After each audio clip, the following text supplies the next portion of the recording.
Hotep à toutes et à tous. Bienvenue dans cette capsule à Védo où nous allons parler d'Adéfon. Adéfon, la célébration ou le culte des ancêtres, le culte des morts dans nos traditions africaines. Que le cas de nos frères et sœurs de route qui sont partis rejoindre le pays des ancêtres en cette année soit vivifié. Que leur esprit continue de nous accompagner comme il le faisait quand le souffle de vie animait encore leur incarnation parmi nous. Que les cas de nos ancêtres, mères, Mamao, et de nos ancêtres pères, Togbeo, soient vivifiés, et que leurs mannes nous conduisent, que leurs intercessions nous accompagnent. Nous invoquons Ma Sabadan Somao Segbolissa. Nous invoquons les 4 piliers de l'univers, les forces de terre, les forces de feu, les forces d'eau et les forces d'air. Nous invoquons nos divinités, nos 1001 divinités incarnées en nous.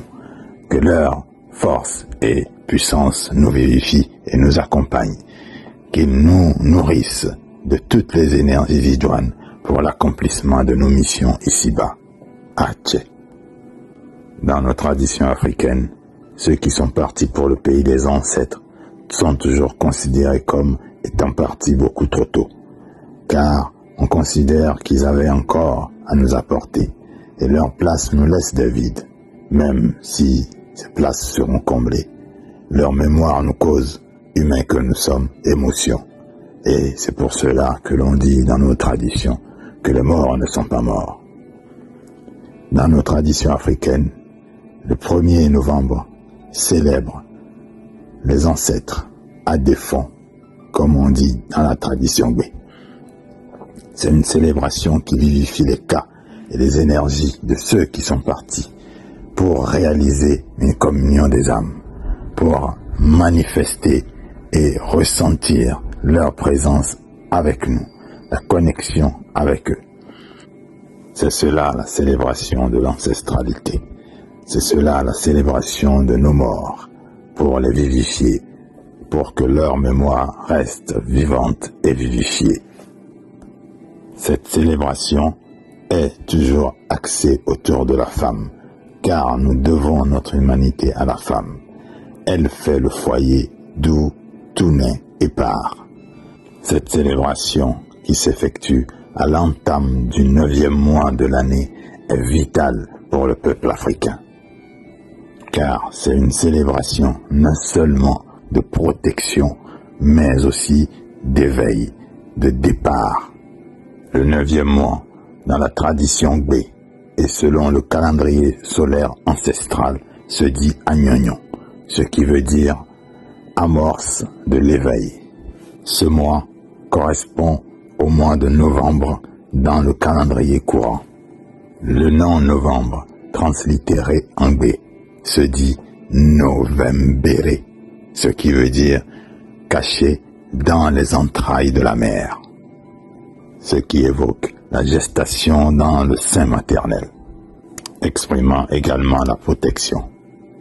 Adéfon signifie réveiller l'ADN.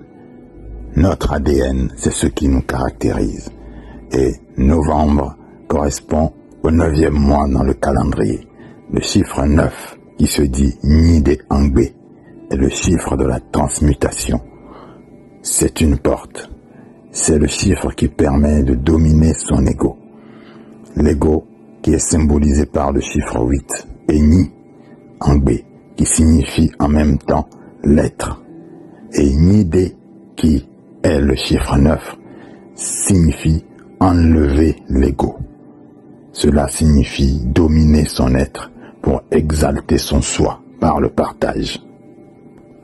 C'est donc en toute logique que la femme est au cœur de cette célébration, car la femme africaine, la femme de nos traditions, enracinée et initiée dans nos traditions, est l'être le plus altruiste qui soit. Elle est le symbole de la vie, car elle donne non seulement la vie, mais elle la répand. Elle a le souci de l'équilibre. C'est ce qui justifie l'honneur qui lui est fait et qui fait d'elle la mère de l'humanité. Ce qui donne tout son sens à cet adage qui dit que notre mère est notre divine source. Bonne célébration d'Adéphon à tous ceux qui œuvrent pour la renaissance de notre peuple. Que miséricorde, grâce et bénédiction nous accompagnent. Celui qui s'éveille, c'est celui qui a dominé son ego, nous dit la tradition. Atche. Gratitude à toutes et à tous pour votre écoute. Bonne célébration d'Adéphon.